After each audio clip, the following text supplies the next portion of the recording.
पहिलं एक्झाम्पल काय दिले आपल्याला इथं,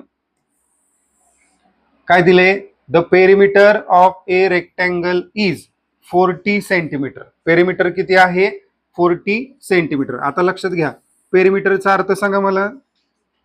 पेरिमीटर म्हणजे काय, हा काय, पेरिमीटर म्हणजे परिमिती.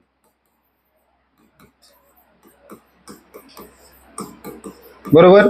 आता परिमिती कुणाची आहे बाळांनो, कुणाची आहे, पेरिमीटर ऑफ रेक्टँगल म्हणजे कुणाची, आयताची.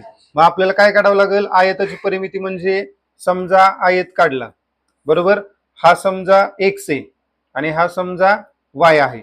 ज्या पद्धतीने तुम्हाला जे घ्यायचे ते घेऊ शकता. आता इथं काय म्हणले, length of rectangle x centimetre. मग आपण लेंथ घेणार असेल तर काय करणार, इथं फक्त हे काय करावं लागेल, लेंथ म्हणलं तर काय येईल सांगा बाळांनो, हा काय येणार आहे एक्स आणि हे काय येणार वाय, बरोबर. मग आता हे पण काय येणार आहे, आयतासाठी समोरासमोरची बाजू काय असते, सारखी. मग हा एक्स आहे तर हा बी एक्स, मग हे वाय आहे तर हे बी वाय, बरोबर. लांबी जशी समान असते आयताची तशी रुंदी पण सारखी आहे. या रूम मध्ये आपण जर विचार केला तर ही बाजू काय रुंदी, ती बाजू बी रुंदी, दोन्ही काय राहणार भिंती सारख्या. ही भिंत आणि ही भिंत काय लांबी, हे भिंत पण काय राहणार आहे सेम, बरोबर. म्हणजे हे एक्स असेल तर एक्स, हे वाय असेल तर वाय. आता याची परिमिती म्हणजे काय, सर्व बाजूंची बेरीज. परिमिती म्हणजे काय, सर्व बाजूंची बेरीज,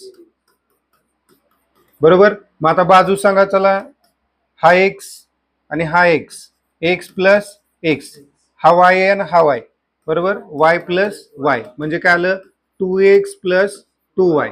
याच्यामध्ये 2 काय घेतला आपण कॉमन, काय राहिलं ब्रॅकेटमध्ये बाळांनो, एक्स प्लस वाय. म्हणजे हे पहिलं समीकरण त्या ठिकाणी आपण घेऊ शकतो. आता या ठिकाणी काय सांगितले, पेरिमीटर किती आहे, किती दिलाय, perimeter of rectangle is 40 centimetre. किती दिलाय, 40 सेंटीमीटर. याचा अर्थ काय, परिमिती तुम्हाला दिलेली आहे आणि परिमिती किती आहे, 40. किती आहे, 40. मग हा जो 2 आहे तो इकडे गुणुले, इकडे गेल्या भागिले. आपण काय करू, याला इक्वेशन 1 देण्याच्या ऐवजी आधी हे सोडू, हे 2 जर इकडे आणलं तर काय होईल, भागिले. मग एक्स अधिक वाय बरोबर काय भेटेल आपल्याला, 40 भागिले 2, बरोबर. आणि 40 भागिले 2 किती येणार बाळांनो, 20 सेंटीमीटर. म्हणजे एक्स अधिक वाय बरोबर किती आले, 20. एक्स अधिक वाय बरोबर किती आलं, 20. हे समीकरण 1 मानू आपण. हा समजलं का. दुसरी कंडिशन बघा. आता आता या ठिकाणी काय दिले आपल्याला, the length of rectangle is more than double its breadth by 2. म्हणजे थोडक्यात जी लांबी आहे आयताची ही काय आहे, मोर दॅन डबल. म्हणजे ती काय आहे, एक तर डबल आहे, कुणाच्या डबल आहे, इट्स ब्रेड्थ. कुणाच्या डबल आहे, ब्रेड्थ म्हणजे काय, रुंदीच्या. म्हणजे इथं रुंदी आपण काय मानली, वाय. रुंदी काय मानली, वाय. त्याच्या डबल म्हणजे काय झालं, 2y. बरं, तेवढी नुसती जास्त नाही, 2 ने जास्त आहे. म्हणजे डबल पण आहे आणि प्लस त्याच्यामध्ये काय आहे, 2. थोडक्यात काय करायचे, व्यवस्थित लक्षात घ्या, की समजा सेकंड कंडिशन, आता ही पहिली कंडिशन झाली, फर्स्ट कंडिशन. सेकंड कंडिशन आपल्याला काय सांगितली, सेकंड कंडिशन काय आहे, जी आयताची लांबी आहे म्हणजे कोण आहे, एक्स, ही आयताच्या रुंदीच्या दुपटीपेक्षा, आयताच्या रुंदीच्या दुपटीपेक्षा कितीने जास्त आहे, 2 ने जास्त.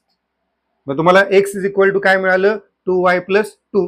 आपलं ऍक्च्युअल समीकरण काय असतं, एक्स हे वाय आहे तो डाव्या बाजूला असतो, मग प्लस आहे, कसा आहे प्लस, इकडे गेल्यावर काय झाला minus, x minus 2y is equal to 2. आलं लक्षात. हे झालं समीकरण नंबर 2. आता इक्वेशन 1 आणि इक्वेशन 2 चा वापर करायचा आहे. आता त्यांना हे जे सोल्युशन घेतलेले बाळांनो कसं सोडवलेलं आहे, डिटर्मिनंट मेथडनं सोडवले. आपल्याला डिटर्मिनंट मेथड आता इथं सोपी वाटत असेल त्यानं सोडवा, नसेल वाटत तर आपल्या पद्धतीने आपण सोडवू शकतो.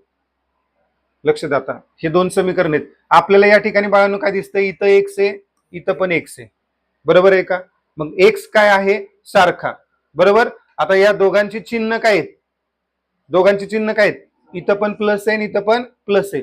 समान चिन्हांची काय करतो आपण, वजाबाकी. काय करतो आपण, वजाबाकी, बरोबर का.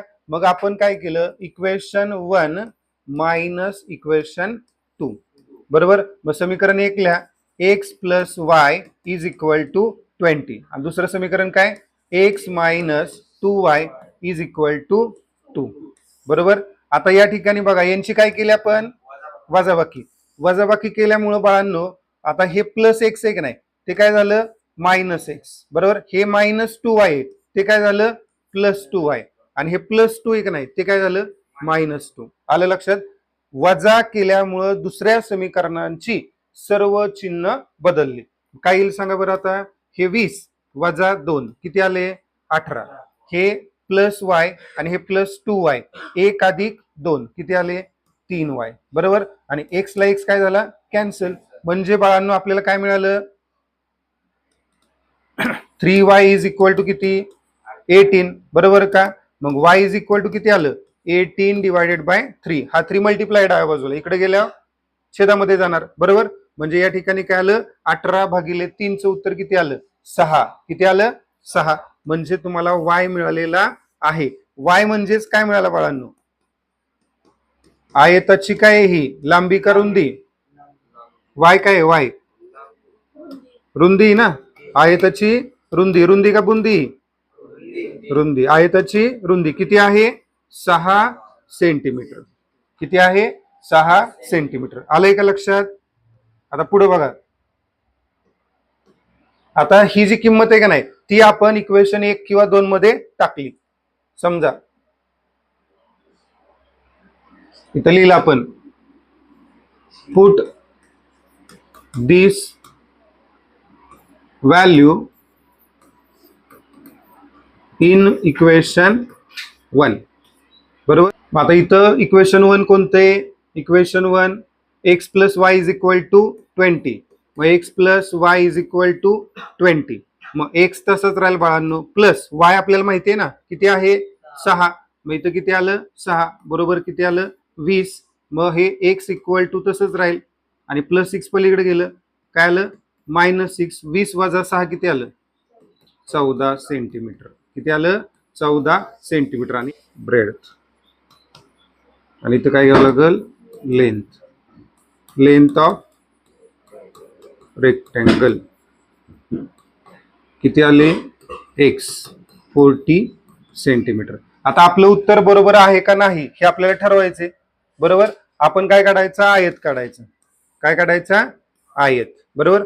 आयताची लांबी एक्स होती आणि रुंदी काय होती वाय होती. एक्स किती आला, एक्स किती आलाय 14, मग हा एक्स बी किती 14, वाय किती आलाय 6, हा वाय बी किती 6, बरोबर. मग सगळ्यांची बेरीज करायची, 14 अधिक 6 अधिक 6 अधिक 14 किती आलं 14 दुने 28 अधिक 6 दुने 12, 28 आणि 12 किती आले 40. आपल्याला जे समीकरण सांगितलं होतं ते काय आहे, हा आयताची परिमिती 40 आहे, 40 सेंटीमीटर आहे. आणि दुसरी गोष्ट काय तर लेंथ जी आहे ती बघा, लेंथ काय ब्रेडच्या रुंदीच्या दुपटीच्या पेक्षा 2 ने जास्त आहे. मग ब्रेड रुंदी किती होती 6, 6 ची दुप्पट किती झाली 12, 12 आणि 2 14, म्हणजे आपल्या दोन्ही कंडिशन बरोबर आहे. समजले.